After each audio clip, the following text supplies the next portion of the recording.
Live from the Washington, D.C. area, all empowered citizens need to know about intelligent use of resources, smart governance, inclusive communities, smart industry, and healthy, thriving urbanization. This is Smart Sustainability, the TV talk about shaping a sustainable future in the digital age with Nicolette de Vidar. Most of us are in a very different place today than we were only a year ago in how we see ourselves and how we see the world. So what's happening? Are we in a time of great awakening? Finally catching up with our evolution and what it truly means to be human? Are we responding to the challenges accordingly and rise up? Our topic tonight, good evening, thanks for joining us. I'm Nicolette de Vidar. The ancient Egyptians, the Bible, the prophets, the Edda, the Zohar, the Talmud, the Rosicrucians, Native American and indigenous tribes, astrological alignments, countless ancient societies, religions, and spiritual beings have long talked about a spiritual transformation of the human being during times of great turmoil. Now, you may not believe in ancient words of wisdom or in the more esoteric sides of things, but I don't think anyone with their eyes somewhat open cannot notice that we are in times of great turmoil and change. We have been woken up to many things during 2020. Let's have a look.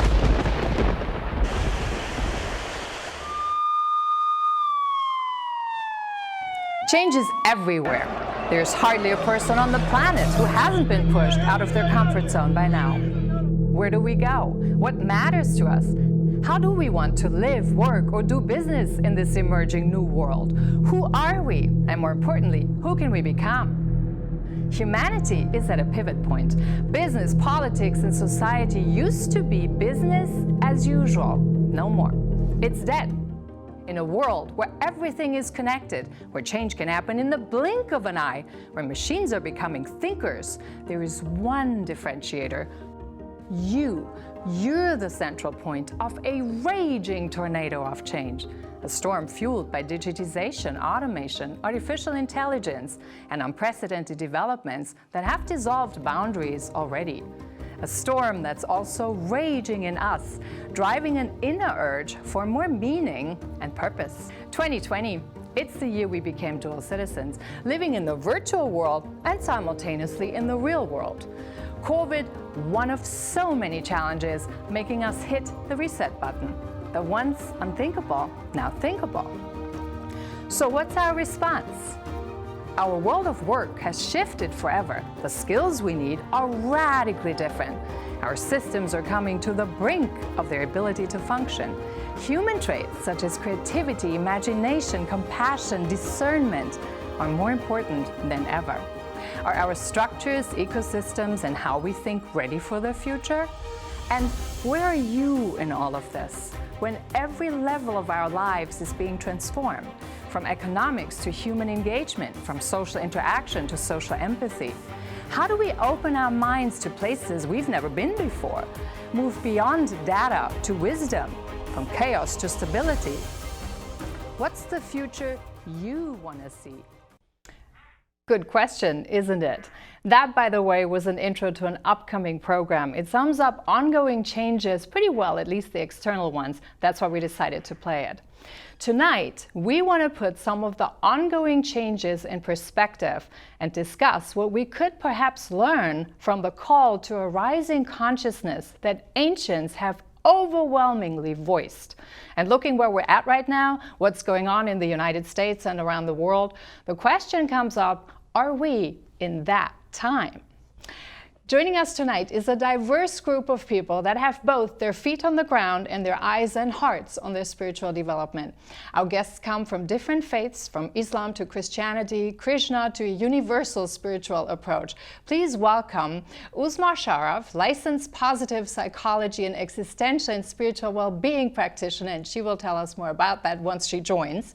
Gerald Auger, actor and Native American relations consultant. He's a Woodlawn Cree descendant, and I'm particularly pleased that we have someone from the indigenous communities join us tonight, because I feel that with all the talk about inclusion, indigenous people have not been given an equal place at the table so far. We got Leslie Magnum, a fitness instructor and owner of 10 Again, a fitness goal of keeping the young and aging communities healthy. He's a program partner with the Atlanta Beltline for the city mayor and the city council. We have Oksana Pridnia, self-employed. She is what she calls a truth seeker with a focus on the Bhagavad Gita, a special Hindu scripture.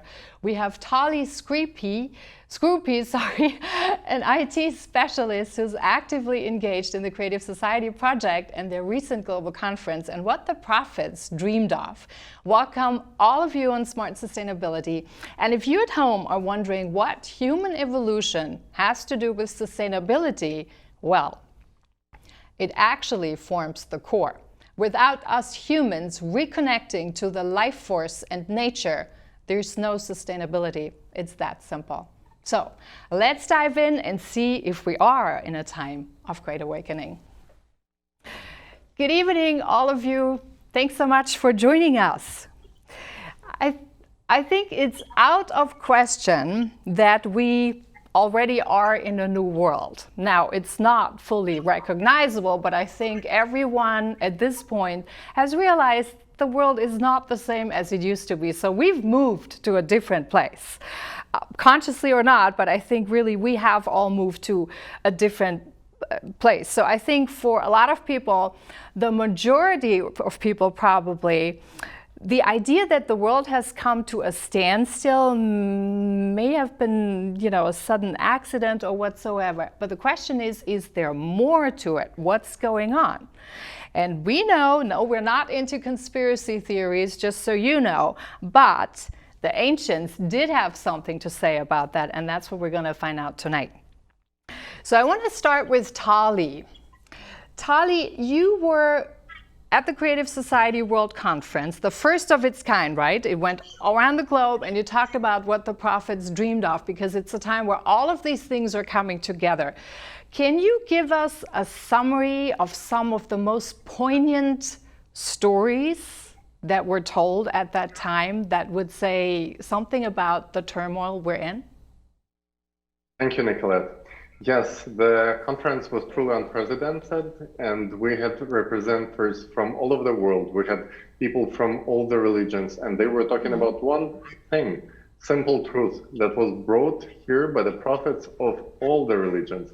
Because all of them were talking about the one and only thing, unity of all people in love to God and love to one another. And there is no division in it.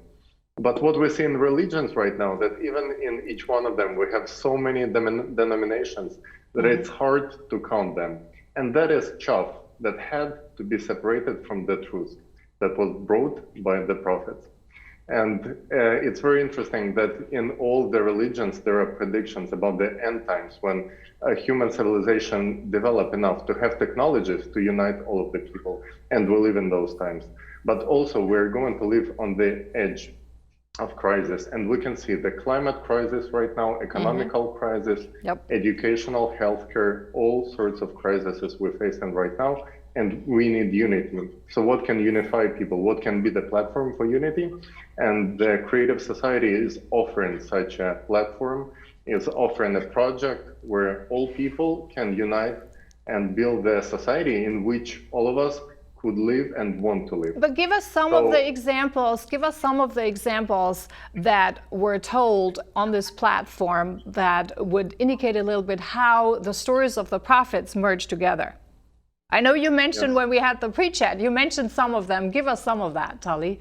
We had Bishop of Jerusalem, a very well-known person in the Catholic community, and he was talking himself that God is one in all of the religions. And we had people who learned Islam very well, and they were saying how chaps were brought into Islam and how right now in Mecca, when the Hajj is done, it's done counterclockwise, when the Prophet, let peace be upon him, was going clockwise.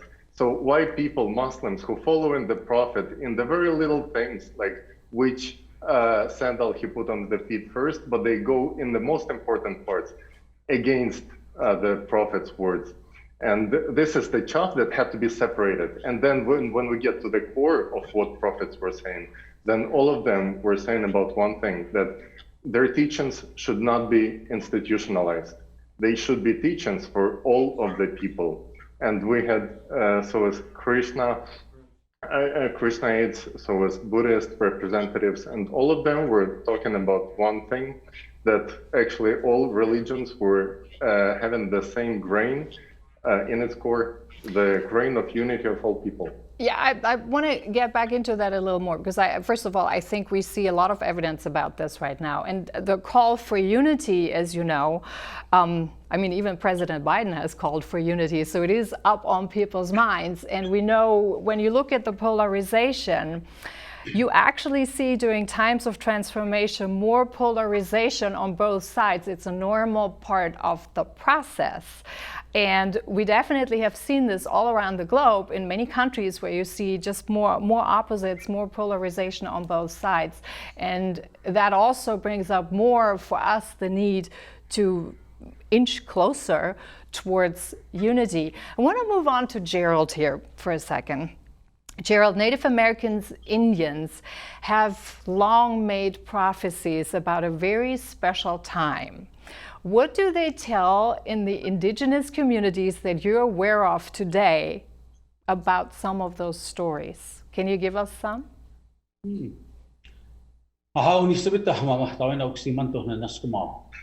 want to thank the Creator first and foremost for allowing us to be here today. I need to honor my Blackfoot brothers and sisters as I sit upon their traditional territory, and I need to honor that part of who I am, who they are as my Blackfoot brothers and sisters. Yeah, the prophecy the ancestors talked about that I've learned from my woodland pre-ancestors and other elders is that we're at a time where they had prophesied that humanity would come to a time, a very critical and pivotal crossroads where we would be given an opportunity to be able to make the right choice, and that the Western world would realize their values, their philosophies, their beliefs do not work, and they would recognize that time when there's mass chaos, confusion, mayhem, and destruction happening throughout the land, and that they would go sit at the sacred fire of the red man and relearn life. And this spiritual awakening is what they had talked about even since the time of Crazy Horse, when Crazy Horse had said, I see a time of 7 generations where the 4 colors of mankind would gather under the sacred tree of life, and the whole earth would become whole again. That's just one of many of our my ancestors who spoke of this. Yeah. Yeah, that's very interesting. I think there are a lot of stories. I think most people are probably most familiar with the Hopi Indian prophecy that has gone around for so long. But there's so many other stories, and it's really great to hear about that. Oksana, what does the Gita say? Well, in ancient texts as Bhagavad Gita and Srimad Bhagavatam, Krishna prophesies as well, saying how once we enter Kali Yuga, we will be living in the age of deception. So Kali Yuga means the age of darkness. And in the age of darkness, there will be lots of turmoils, injustice, and everything what we're seeing now. And besides that, the catastrophic events at the end of Kali Yuga will be tremendous. I mean, and we're seeing so many people already evacuating from their own countries and going to different countries. But this is the end of Kali Yuga, but that we're living in right now. And what's coming next is Satya Yuga. In other words, you can call it the Golden Age. Mm-hmm. And to get to the Golden Age, all humanity needs to unite. We need to unite as one big family. And it's only up to us, each and every one of us, to make that change. Mm-hmm. Now, Leslie, you're on the practical things of life. You know, as a fitness trainer, I'm sure you come in contact with a lot of people day in and day out. Are you noticing a trend for people to better reconnect with one another, to bridge the gap with one another, to go across the distance to another, to understand another better? What do you see? Absolutely. And a lot of it is starting with their religion itself, Baptist and Christianity, and what they're looking at in society, and the ones that lead, like the preacher or the priest, and what they've been listening to for so long. They're starting to become a little more humane and not so much distant from others who are of different religions, such as theirs. I've seen this change in when I can get seniors that have gone to Baptist churches and Catholic churches for so many years to listen to what I have to say and what I've learned over the years, because their tradition has put them in a place where it's comfortable.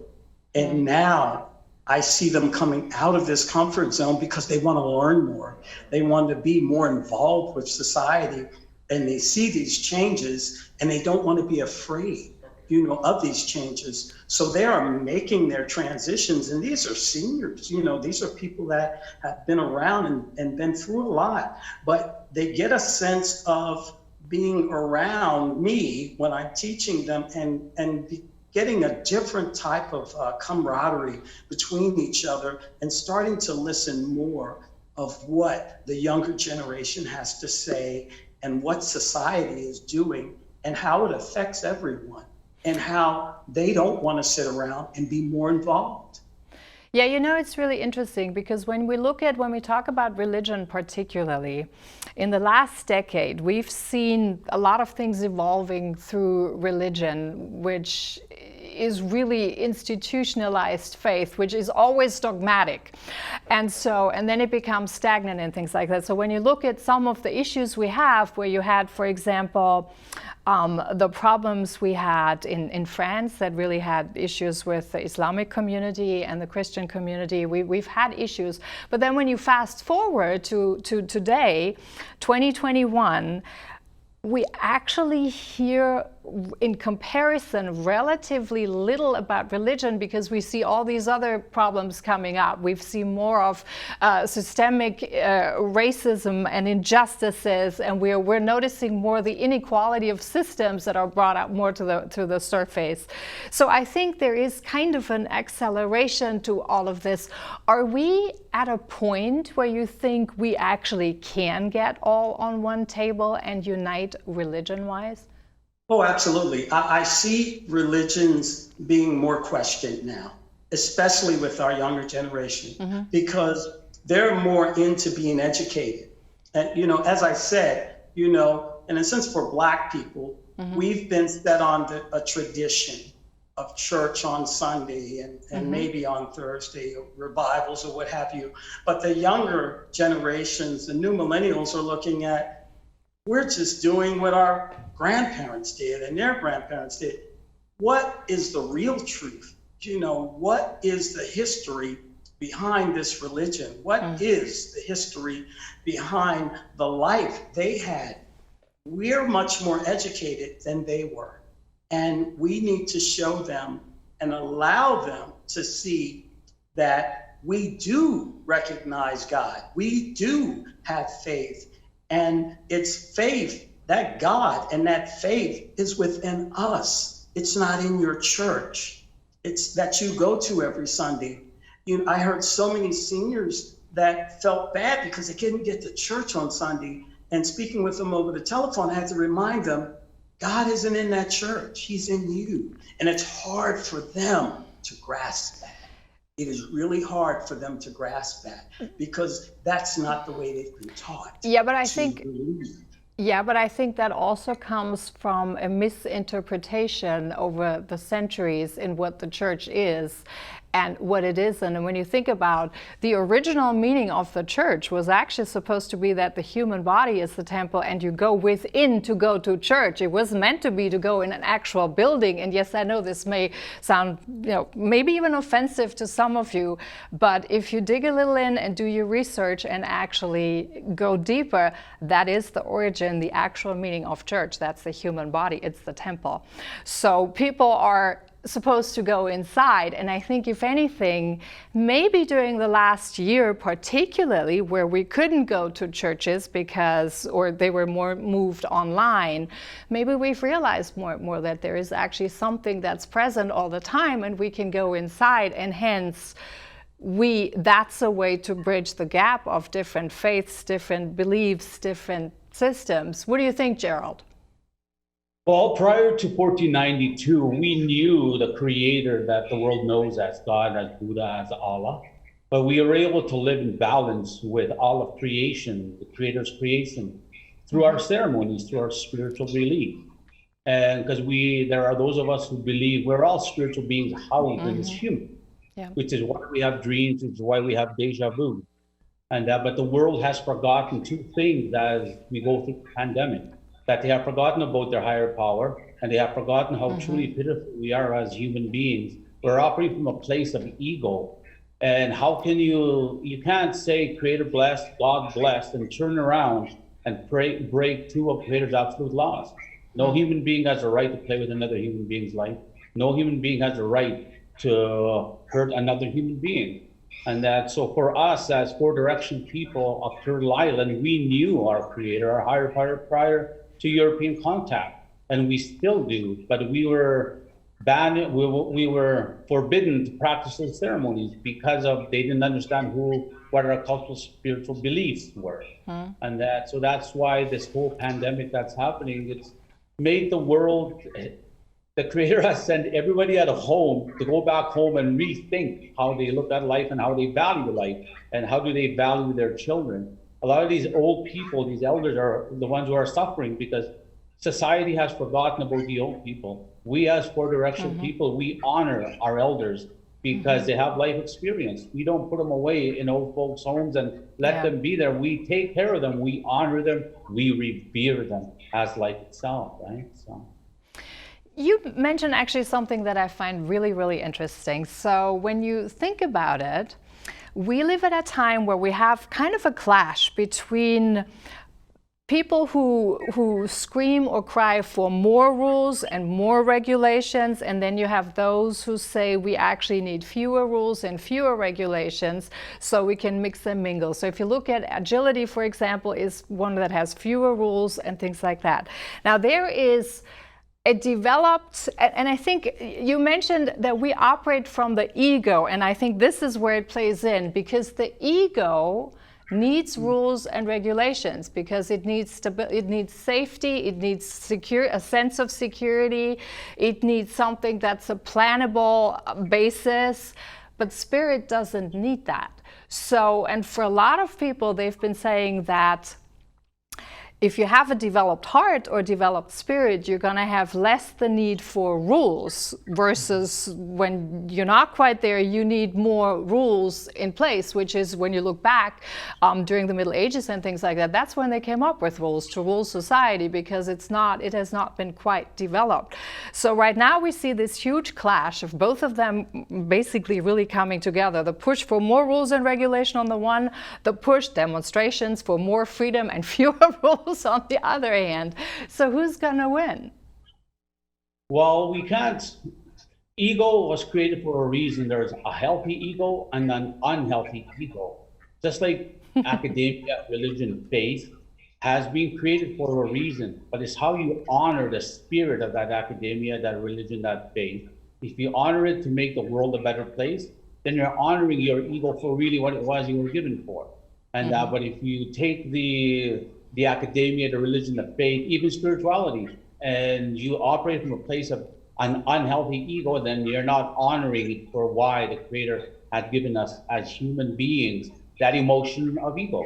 Because we're direction people, we're emotional, mental, physical, spiritual beings housed in this human being, right? So the world has forgotten about spirit because if they understood Creator and lived Creator's laws, then we wouldn't be living in this time of chaos, confusion, mayhem, and destruction. So the Creator said, okay, well, I'll give a pandemic to wake the people up, for them to understand the sacredness and sanctity of life. Absolutely. That's how we live as four-directional people. Leslie, do you agree? Yes. Do you have something to add? Absolutely. Absolutely. This pandemic has been a lesson for us all if we listen. And a lot of us have. During the conference, we had millions of people from all around the world. This conference was in 46 languages, including sign language. And everyone came together for one common goal, to talk about the truth and what we as people should be doing right now. We should be living together. We should be loving each other, looking out for our fellow man, and not fighting one another, not showing prejudice towards one another, but showing love and care for everyone. And this pandemic is the situation right now where we get to do that, where we get to see ourselves and we get to see other people and realize we are all human beings, and the human life is number one, the human life.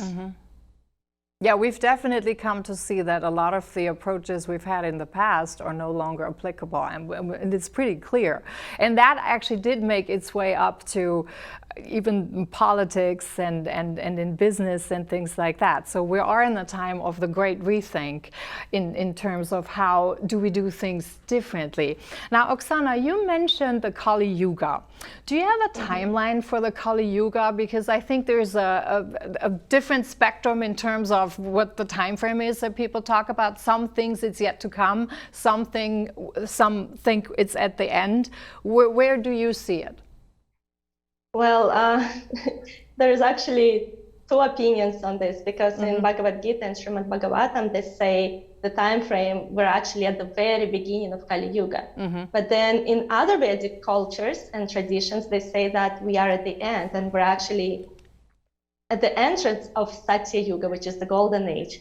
So, and this time frame is about 5,600 years. That's what I believe, and we are at the end of it. And at the end, also, they say that at the end of Kali Yuga and at the crossroads, actually, Kalki Avatar will incarnate. And Kalki Avatar is Narayana. It's incarnation of Narayana.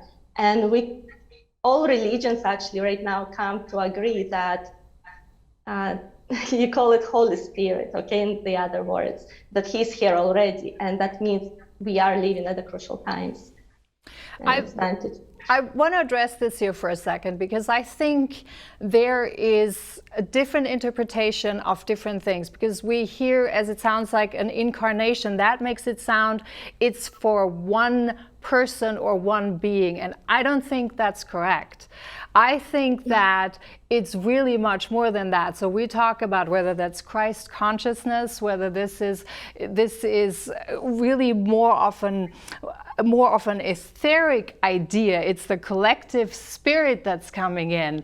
Because I know there are some people who think they're just waiting for somebody who's going to show up and say this is the incarnation of the next person who's going to lead, and that's totally missing the point.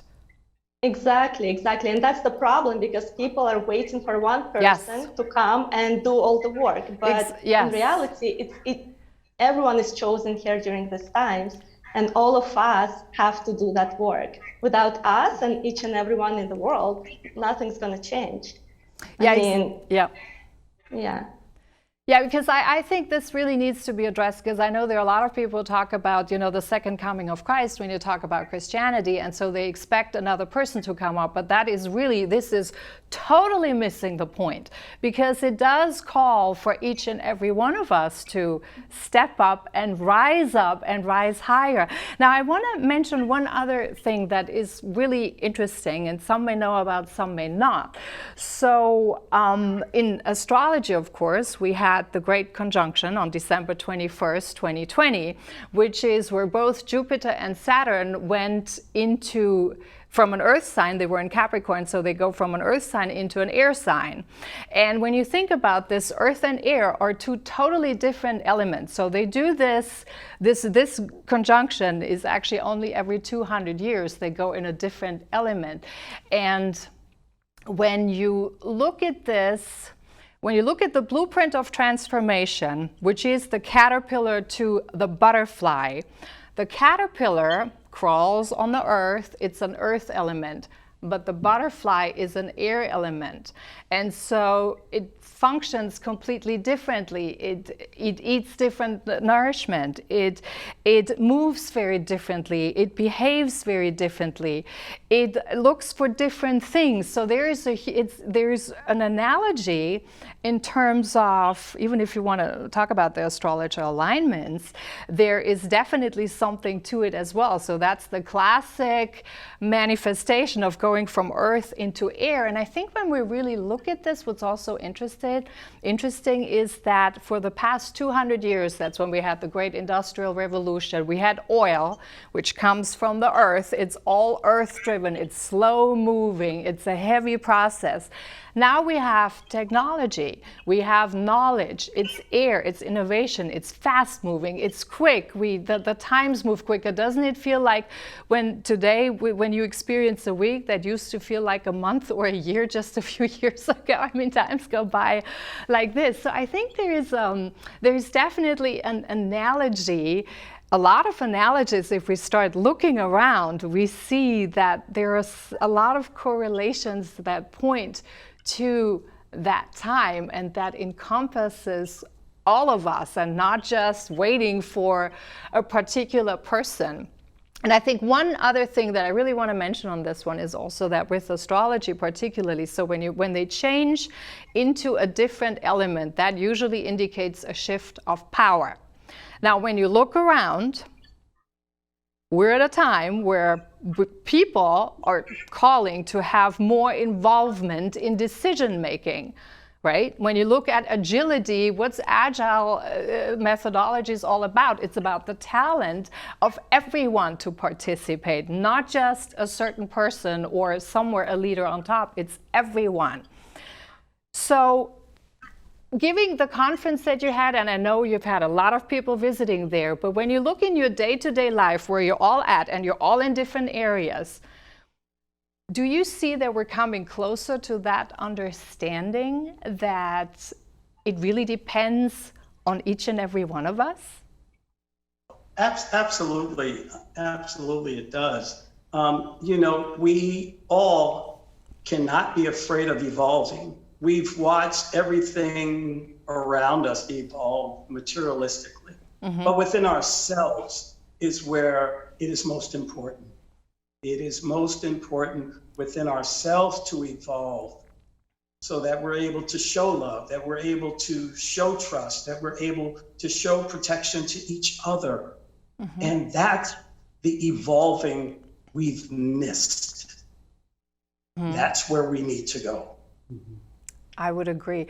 I think also coming back to what Gerald just said about the elderly, I think there's also more and more recognition that maybe the approach that has been so widely used in our modern Western societies of putting people in retirement homes is not quite the way to go. Well, for us, we had a her prophet, her name was No Eyes. And she prophesied because she was blind, but she could see with her third eye. And she prophesied about this time where Mother Earth could become pregnant. And before she would become pregnant, when she was pregnant, before she gave birth, the natural disasters would increase in the world. Like a woman, when she has contraction, earthquakes. When her water breaks, then that's where the flooding is all happening. But she also talked about the age of peace would come at this time after Mother Earth gave birth. Because these four sacred elements, the earth, the wind, the water, the fire, we are made of those four sacred elements as human beings at the same time. But now, and the ancestors had said, there is light coming for humanity. But before that light comes, there will be chaos, confusion, mayhem happening to force the human being to understand that we have to start thinking in a different way. We have to start doing things in a different way, because if we don't, we're not going to leave anything behind for our children and their children's children. So we're in a time of beautiful and challenging times for us as spiritual people. We love what's going on because it's forcing the people, the human being, to realize I have to start thinking and start doing things in a different way. Because as astrology, we talk about astrology, we were connected to the stars prior to European contact. Yeah. We were biologists, we were geologists, we had our own way of life prior to European contact. Yeah. And so it's good that the society is finally catching up to what the elders and the ancestors had spoke of since the beginning of time. So. Yeah, and this is why we really wanted to do this program tonight as well, because I think we are missing out a lot of the stories of the ancients and maybe your ancestors and somebody else's ancestors told, that because in this modern society we've become partially a little ignorant in terms of thinking that we know it better today, when reality is we just kind of shut our way off to many of the things that we're told right in front of us, and just because we're disconnected and we can't understand it doesn't make it untrue. So I would like to invite actually you at home, and I would like to invite all the other people to really look and dig a little deeper and see what your ancestors have said, what you have read about, to dig deeper and see what stories there are, because I bet most of them are actually along similar tunes of what's happening. So Tali, I want to get back to you here. Let's talk a little bit about human evolution, because I think we talked a little bit about where we're at, what's the time we're going through, which is this huge potential. Now, what can we evolve into? What's the next thing, so to speak? Thank you, Nicolette. So, as we mentioned before, in multiple cultures, there are predictions about those times where we either go a very terrible way or we evolve as civilization to a different level, to actual unity of the whole humankind. And at the highest point of development, as they say in physics or biology, any system comes to the point where it can either evolve or self-destruct. And it's according to multiple religions. Right now, we're living in those end times, which were predicted. And we can say, for example, in Islam, there are sayings that, again, Imam Mahdi is going to come, and there are signs of his coming, like tall buildings in Mecca. So there are tall buildings, but there is no Imam Mahdi according to them. So we're still looking.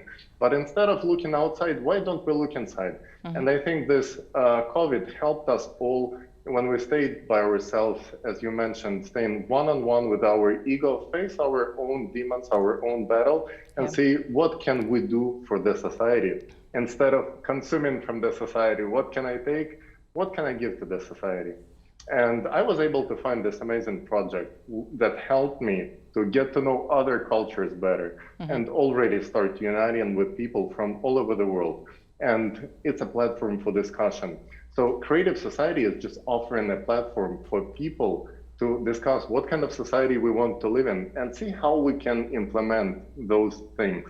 And so far, the most popular demands from people were the free education, free healthcare, high quality for all of the people. We should not have in 21st century people struggling from poverty or not enough food anywhere on earth, because technologies allow us to feed everyone.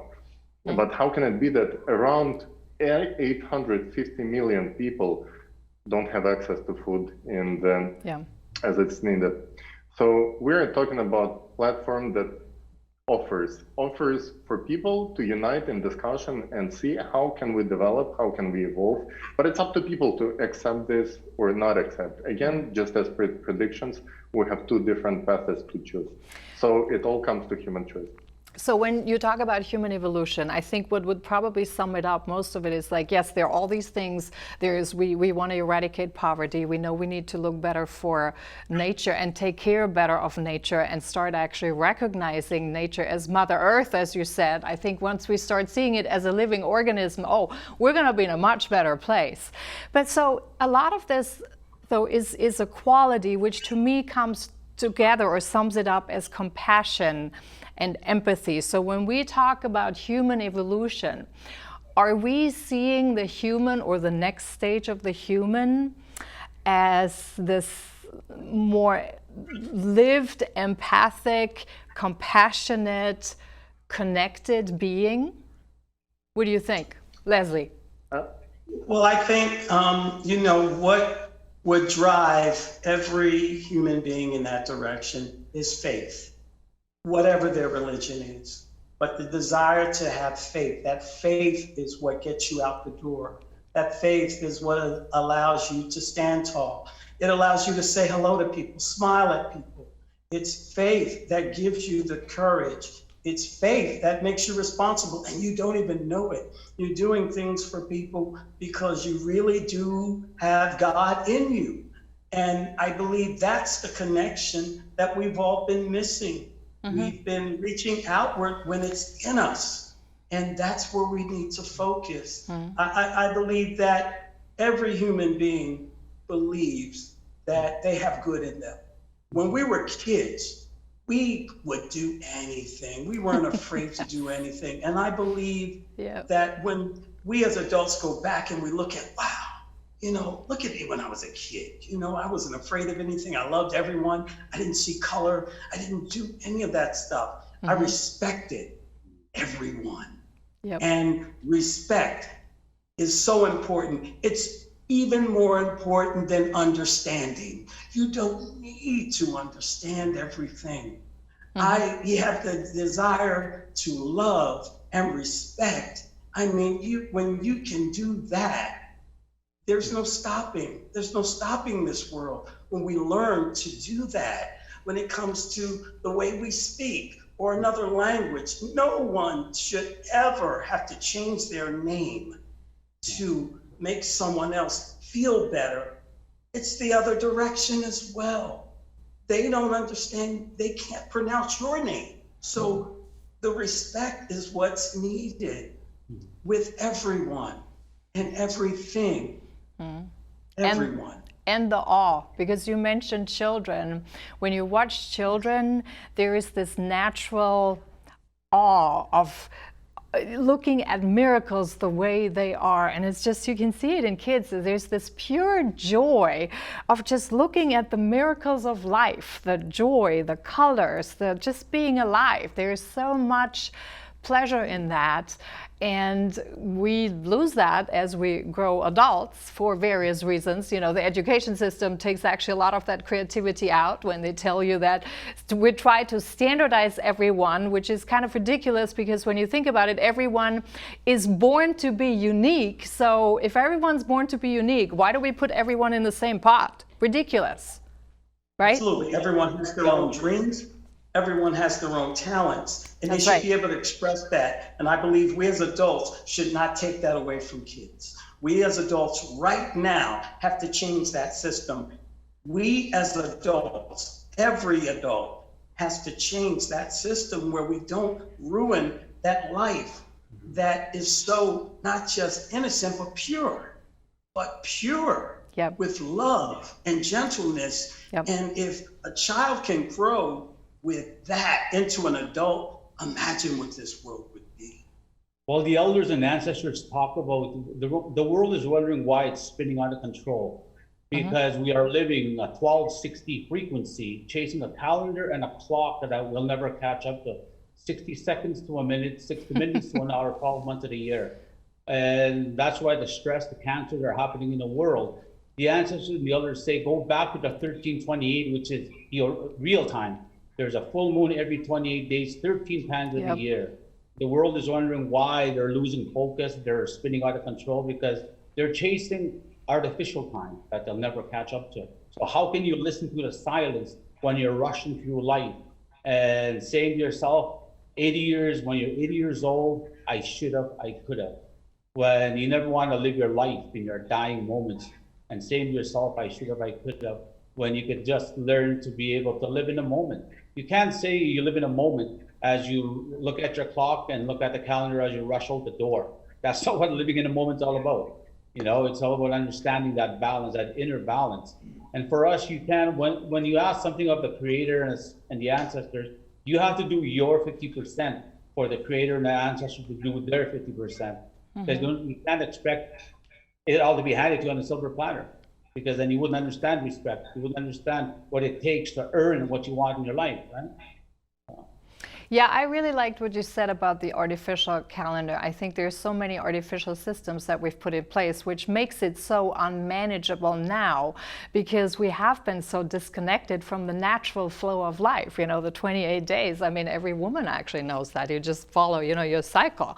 I mean, that's just where it is. There is a natural rhythm to it, and we've just try to force it artificially all out of it. So I think this is a great point. So the question comes up though, how do we get back to this respect for the natural rhythm, this idea that we are so much more than what you're made to believe, and this idea that we actually start looking beyond form? Because you're not just the physical body, you're actually many other bodies that are with you. And you know, some people can see it, others cannot. But the point is, there is so much more to it. So how do we get there? Well, the world has forgotten how to heal. The world has forgotten what healing looks like, because they numb it through medication, through distractions in life. In order for you to find that balance and to understand the sacred sanctity of life, we have to learn to be able to walk in balance emotionally, mentally, and spiritually. If you can't heal, then you'll never understand really what love really means and how to take care of yourself, how to take care of your children. So it's really, it's going back to finding that balance and heal in a place of healing. And but if healing was easy, everybody would do it, right? So, but yeah, it's really that simple. But we live in a world where we make life complicated for the sake of making it complicated, because we're operating from ego. And that when you just, be in a moment, love yourself. So that's the hardest though. Love yourself is, I think, what most people really grapple with, because that's very difficult to do. May I also add to that? Actually, also the lack of knowledge is what brings us all this anxiety as well, because a human being forgot that, like, let's say a human being has a dual nature. There is angelic nature and there is material nature, right? Yep. And the spiritual nature, which we call angelic nature, is what you're inside. Like people call it the soul, right? But the material nature, also called as animal nature, is what the ego comes from. And like if they were to teach that young kids from a kindergarten age, then they would know who they're, like, let's say, who they're acting from. Are they acting from the animal nature or the angelic nature? And in the indigenous teachings, they call it as white wolf and black wolf, right, Gerald? You have that comparison as well. So it's very important to know that nature that you're acting from, pretty much. And yes, everything will come to place, and it will be easy to see people as they are. Yeah. So consciousness is definitely important. Yes, Tali.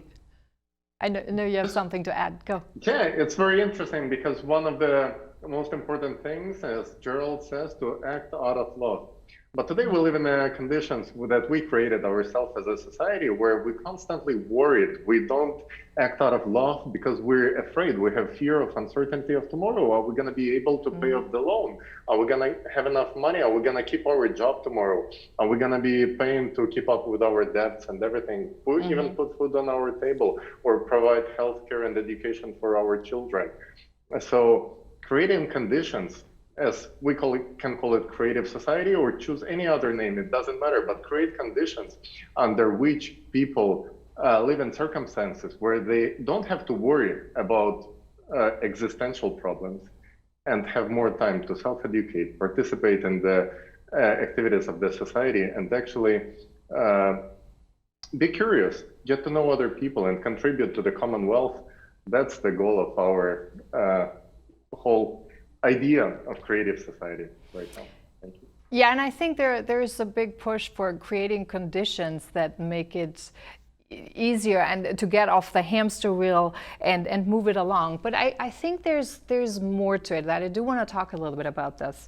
Because if you look at the manifestation process, you essentially, once you really evolve as a human, you understand that you create the circumstances and the conditions you're in. So you're no longer a victim of the circumstances and the conditions you're in, but you become a creator of the circumstances and the conditions you're in.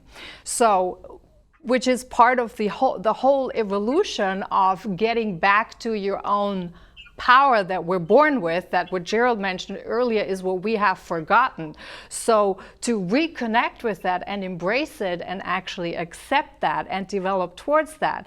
I think a big part of that, though, is also because the external world, in a way, reflects to us where your thinking is kind of aligned and where your thinking is kind of off. So if you remove the conditions and you make it easy for everyone to have the conditions and have the conditions to thrive and not worry about anything, where is your room for developing the human spirit to get to that level? See, the world's worrying why it's living in darkness, because they've embraced and honoring the 7 deadly sins of sloth, wrath, gluttony, pride, lust, envy. Where they're wondering, and they have forgotten about the 7 sacred laws that we were given as human beings of love, honesty, humility, courage, respect, wisdom, and truth. And that because the world is what the world is experiencing right now, the elders and the ancients talk about, is natural law. If you do things, good things will come. If you do bad things will come. You create what it is, what energy you put out there. That's why we are always told to be mindful, because words are like medicine. You speak good things will come. You speak bad things will come. And that, so we need to understand, the world needs to understand natural law. The world knows as karma. What you put out there is what you will receive. If you put love out there, you'll get nothing but love back. You put hate, anger out there, that's what comes right back to you. It's called natural law. So it's a universal law. And it does no color, creed, religion, or faith, unfortunately. Yeah, and Yes. love is the biggest law that there is, but I think it's very difficult. Well, there are a lot of different nuances in how one defines and experiences love. It's the development of this whole love. I mean, remember, what did they say? We're born to live and learn to love. That's part of the process, isn't it? Yes, Leslie, you had something to say. Yes, I wanted to add that everyone lives in a different environment. So when you have an environment that shows love, you love. That's what you do. But when you grow up in environments where you have a mixture, and it's different then, because sometimes you don't know what to do or know when to love. And sometimes it's the environment that you have to get away from in order to find yourself, in order to find that love. And that's the other focus. You sometimes have to create your own environment within yourself to remove yourself from what's outside. And when you do that, the spirit moves you elsewhere. I am a product of that. I know what that feels like, to be moved from the environment that does not show the best you, where you can't love, where you can't help people, where you cannot be a positive image for others. And that takes a lot. It's not easy because of the environment you're in, but you don't fight it. But as you said, what you put out there, you will get, but it takes focus and it takes faith.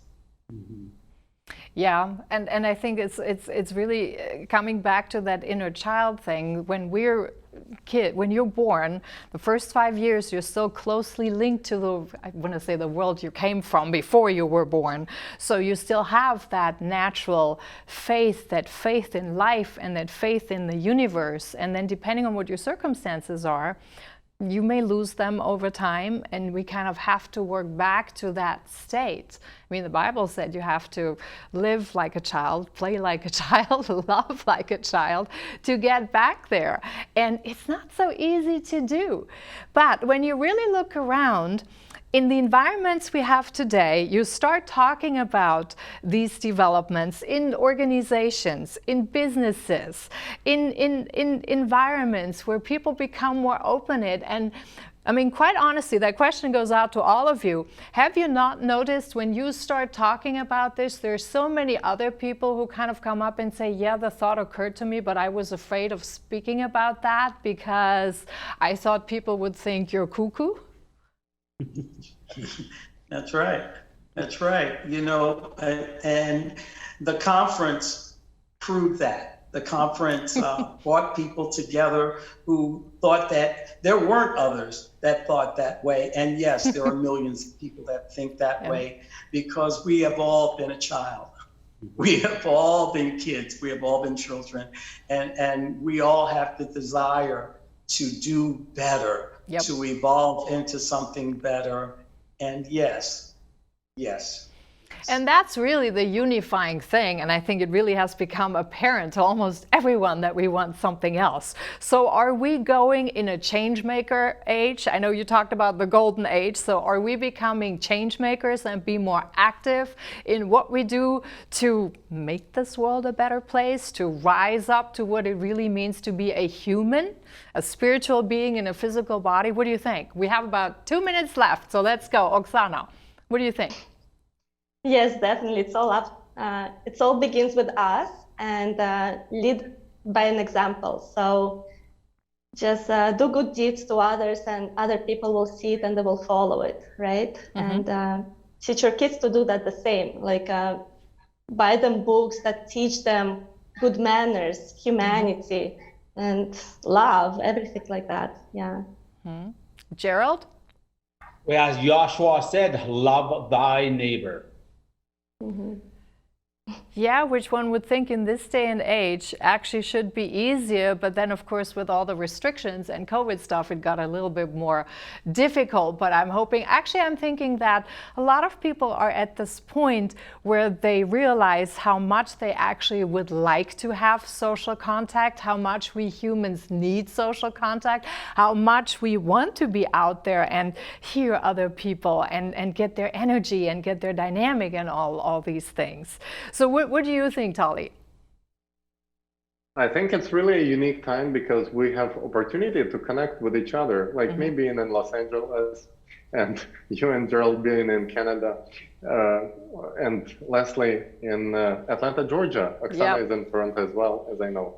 But we can be heard by people from all over. We had millions of people watch the conference on creative society in Pakistan and India. Yeah. I could never dreamt of being heard in such a broad audience around the world, and it's a great honor. And it's a great responsibility for each one of us. We're just a small part of this huge 8 billion society of people. And the choice has to be done by all of us together. And we're doing our part, and we're doing our best to contribute to the common good and bright future for us and our kids. Thank you. Absolutely. Leslie, what about you? Any final words? Well, yes, I would like to say, let's all find the faith in the God that is in us, and let's all walk tall. Let's all feel great about ourselves, and let us create a new world that we all can live in. Yes. And I think most of you can probably identify with that. So thank you so much for watching tonight. It was a great topic. We do live, I think, in a time of great awakening. You can find out more about the conference if you go to Creative Society, and we see you next week. Thanks so much. Have a good night.